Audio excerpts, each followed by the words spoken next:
अस्सलाम वालेकुम friends, welcome back. और आज की वीडियो में आपको मैं बताने वाला हूँ कि आप रेवनत केव के अंदर काम कैसे कर सकते हैं जो लोग OSRS में काम करते हैं।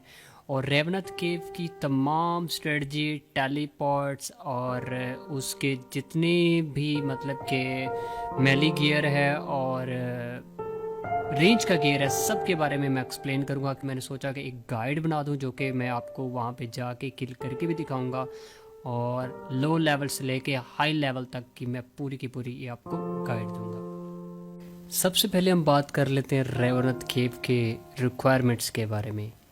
रिक्वायरमेंट कोई भी नहीं है, आप एक लेवल का अकाउंट भी आके इस केव के अंदर एंटर हो सकते हैं। अगर आप मेली से किल करना चाहते हैं तो कम से कम आपका अटैक, स्ट्रेंथ, डिफेंस 70 होना ज़रूरी है। ज़रूरी ना भी हो तो अगर आपने यहाँ पे काम करना है तो अच्छी हिट लगनी चाहिए, या 80 भी कर लें तो वो बहुत बेस्ट रहेगा। दूसरी बात करते हैं रेंज के बारे में। रेंज आपकी कम से कम 60 होनी चाहिए, क्योंकि ये अपने आप को हील करते रहते हैं रेवनाथ। तो जब वो खुद को हील करेंगे तो आपकी हिट कम पड़ेगी। तो 60 हो तो 60 के ऊपर एक बेस्ट ऑप्शन है आपके लिए। और 43 इसके लिए प्रेयर होनी बहुत ज़रूरी है, क्योंकि आप वहाँ पे आपने प्रेयर लगा लेनी है। ईगल आई लगा सकते हैं। अगर आपके पास रीगर है तो फिर तो आपको पता है कि आपकी 73 प्रेयर होना ज़रूरी है। रेवनाथ में काम करने के लिए मैंने बोला है जिस तरह कोई भी लेवल का अकाउंट चल जाएगा, लेकिन 40 डिफेंस और 60 रेंज इज़ इनफ, बहुत है। आप यहाँ पे आके काम कर सकते हैं। अब कर लेते हैं हम सेटअप की बात। तो सबसे पहले जो रेंज के अंदर आपके पास सेटअप है वो है black D head body, black D head चेप्स, और इसके साथ आप हेड में जो हेलमेट है वो स्नेक स्किन बंदाना पहन सकते हैं। आर्चर हेलमेट आप यूज़ कर सकते हैं। उसके बाद है सेल्फ एमुलेट। सेल्फ एमुलेट का एक बहुत बड़ा फ़ायदा ये है कि सेल्फ एमुलेट आपको 15% EI अगर है तो 15% डैमेज, एक्यूरेसी और स्ट्रेंथ का भी ये देती है, क्योंकि ये अनडेड क्रिएचर हैं रेवनाथ, सो ये बहुत ज़बरदस्त है इसके लिए। अगर नहीं है तो एमुलेट ऑफ ग्लोरी आप यूज़ कर सकते हैं।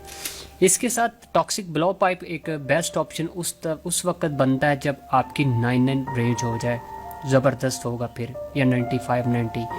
तो क्रा बो जो है वो एक बेस्ट 3 ऑप्शन है इस चीज़ के लिए। यहाँ पे मैं टिक कर रहा हूँ।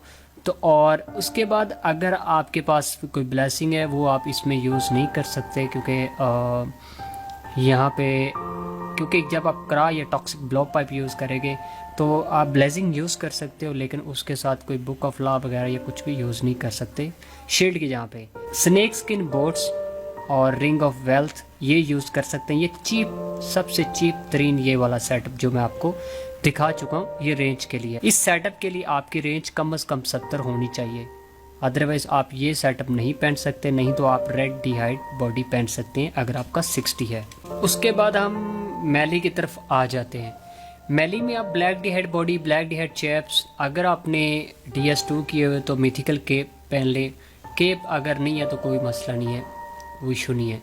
आप सर्फटाइन हेलमेट ले सकते हैं, हेलमेट न्यूट्रिजन ले सकते हैं अगर ये इसके लिए भी कॉस्ट की रिक्वायरमेंट है।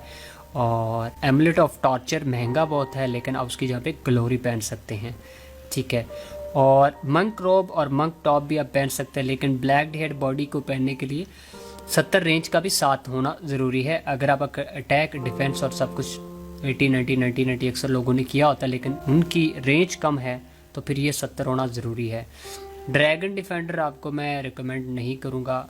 रिकमेंड कर सकता हूँ इस केस में कि आपने अपनी चीज़ें देख लेनी है। ब्रेसलेट ऑफ अथीरियम जो वहाँ पे भी यूज़ होगा, रेंज में भी और इधर मैली के अंदर भी होगा। ब्रेसलेट ऑफ अथीरियम का एक कमाल ये है कि ये 75% डैमेज कम कर देता है। इसके अंदर ईथर डालने पड़ते हैं, ईथर डाल के आप इसको चार्ज कर सकते हैं। इसका चार्ज का तरीकाकार भी मैं बता दूंगा आपको। ईथर डालने और ईथर डालने के बाद आप इसको चार्ज कर सकते हैं, और वही चार्जेस एक हिट के ऊपर एक चार्जेस कंज्यूम होगा। इसके बाद हम बात कर लेते हैं शील्ड के बारे में। दीनास बुलवार शील्ड जो आपको बहुत काम देती है। इस टाइम इसकी जो प्राइस है वो 9M हो चुकी है, और ये एक ज़बरदस्त डिफेंस के लिए है। अगर आपको कोई टेली ब्लॉक वहाँ पे कर देता है तो आप इस शील्ड को करके वहाँ से स्किप कर सकते हैं। लेकिन मैजिक की प्रेयर ऑन रखनी है आपने, वो भी मैं आपको बता दूंगा आपने वहाँ पे कैसे जाना है। मेरे पास इसके लिए रिक्वायरमेंट क्या है, 75 अटैक 75 डिफेंस होना ज़रूरी है। और केव के अंदर जाके मैं आपको दिखाता हूँ और मैं अपना सेटअप भी आपको दिखा दूंगा और मैं कितना रिस्क लेके जाता हूँ वो भी दिखा दूंगा कि मेरा रिस्क है कितने केक है।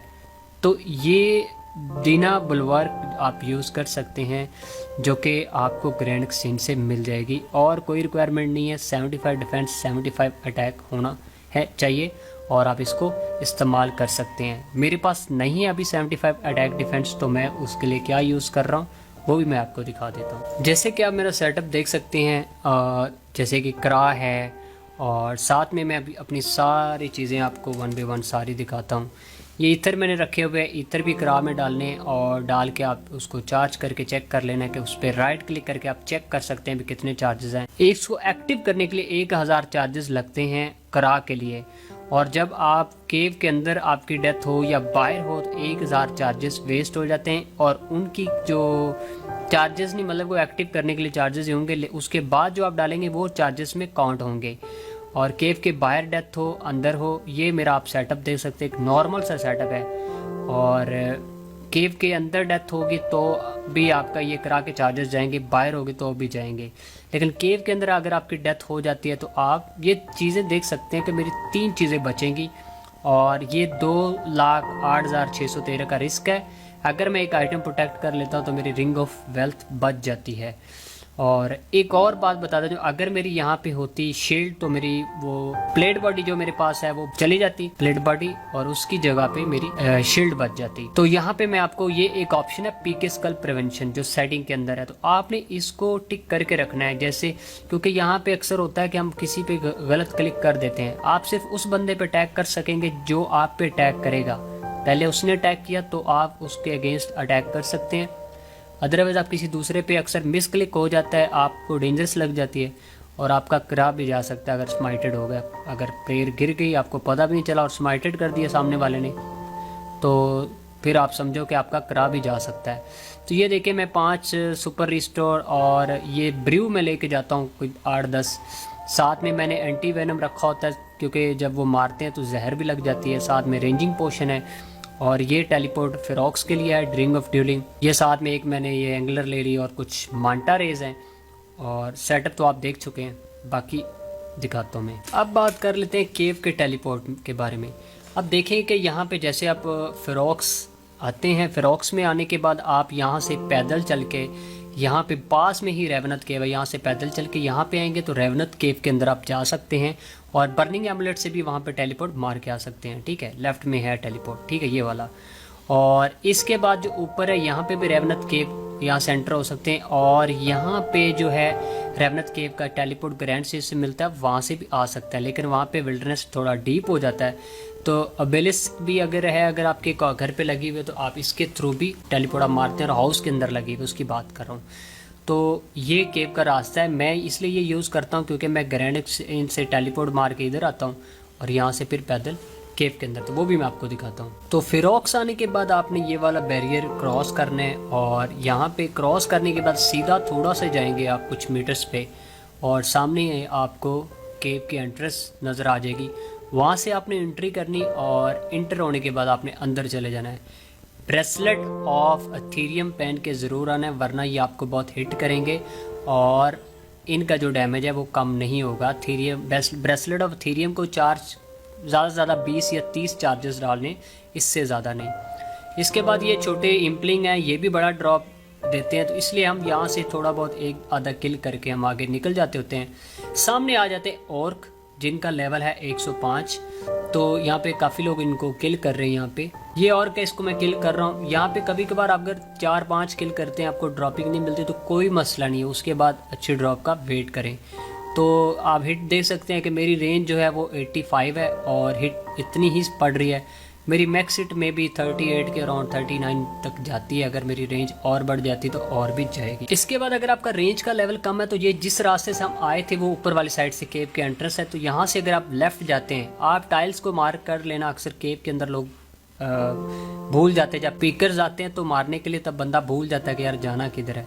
तो यहाँ पे ये डीमंस हैं, तो डीमंस भी अच्छी ड्रॉपिंग देते हैं क्योंकि इनका लेवल ज़्यादा नहीं है, जितना लेवल दूसरे का है ना और का उससे कम है। ये आप यहाँ पे अगर आपकी रेंज का लेवल कम है तो आप यहाँ पे आके इनको भी मार सकते हैं, एक बेस्ट ऑप्शन है आपके लिए। मैं इनको नहीं मारता, मैं और पे जाता हूँ क्योंकि मेरी जो आपको अच्छा लगे। इसके बाद अगर आपका रेंज का लेवल और भी अच्छा है और भी बेस्ट है तो इसके बाद आप बीस्ट पे जा सकते हैं। बीस्ट का जो रास्ता है वो मैं आपको दिखाता हूँ। तो यहाँ से जहाँ पे हम लेफ़्ट को हुए थे, यहाँ से आप ऊपर की तरफ जाएंगे ना, ऊपर की तरफ, तो यहाँ से बीस्ट का रास्ता है। तो मैं अभी आपको मैप खोल के भी दिखा देता हूँ कि यहाँ पे आपको बीस्ट मिलते हैं, डार्क बीस्ट, और लेफ्ट में डीमंस हैं, और ऊपर वाली साइड पे डीप विल्डरनेस की तरफ से नाइट किंग्स हैं, और उस साइड पे फिर ऊपर राइट वाली साइड पे जाएंगे तो ड्रैगन्स हैं। तो वहाँ पे जाना आपका टेलीपोर्ट आपका नहीं होगा। तो यहाँ पे 30 विल्डरनेस है, जो मैंने टाइल्स मार्क कर रखी हैं राइट में, आप देख सकते हैं वो 30 विल्डरनेस है। तो उस 30 विल्डरनेस पे मैं टेलीपोर्ट मार सकता हूँ, जो कि मेरे लिए एक अच्छी ऑप्शन है। तो यहाँ पे मैं डार्क बीस्ट को भी एक किल करके आपको दिखा देता हूँ। तो ये बहुत आसान है डार्क बीस्ट भी, लेकिन अगर आप जहाँ पे ये मेरे साथ वाला खड़ा हुआ है यहाँ पे आप खड़े होंगे तो आपको आपका टेलीपोर्ट नहीं होगा, लेकिन जो मैंने टाइल्स मार्क कर रखी हैं राइट में लेफ्ट में, इन टाइल्स पे होंगे तो 30 विल्डरनेस है। यहाँ पे अगर कोई भी पीकर्स आता है तो आप यहाँ से जल्दी से टेलीपोर्ट मार देना। आपका हाथ टेलीपोर्ट के ऊपर होना चाहिए, मैजिक की प्रेयर ऑन रखनी है, ताकि अगर आपको टेली ब्लॉक लगे भी तो 2 मिनट 30 सेकंड का आपको टेली ब्लॉक लगेगा, तो उसके बाद आपको टेंशन नहीं, आप इतनी फोर्स से बच के जा सकते हैं। तो ये एक गाइड थी रेवनाथ केव की। आप डिफेंस के लिए कोई ड्रैगन प्लेट बॉडी ले आए, वो भी अच्छी है, ताकि आप ड्रैगन प्लेट बॉडी आप उसके लिए एक रिक्वायरमेंट है वो भी आप पूरी कर लें। उसके लिए आई थिंक 60 डिफेंस या अटैक होना चाहिए, मुझे कंफर्म नहीं, लेकिन वो आप साथ में ले आएंगे तो वो भी बेस्ट है। आप जब कोई आप पे अटैक करे आप वो पहन लें और यहाँ से आराम से फिर फूड खाते हुए 2 मिनट 30 सेकंड तक स्किप करें। केव के अंदर एक और बात बताता चलूँ, केव के अंदर अगर आपकी डेथ होती है तो एक दफ़ा 100 के एंट्री फीस है। अगर 100 के एंट्री फीस एक दफ़ा लगती है, आप जितनी बार मर्जी आएँ, इसकी एंट्री फ़ी जो है ये जितनी बार मर्जी है एक बार 100 के देना पड़ेगा। अगर आप केव के अंदर किसी दूसरे प्लेयर से किल हो जाते हो तो वो 100 के वेस्ट हो जाता है, ये जहन में रखना, और ये बहुत ज़रूरी है। अगर गाइड अच्छी लगी हो तो यार अप्रिशिएट कर देना। Thank you very much. अल्लाह हाफिज़।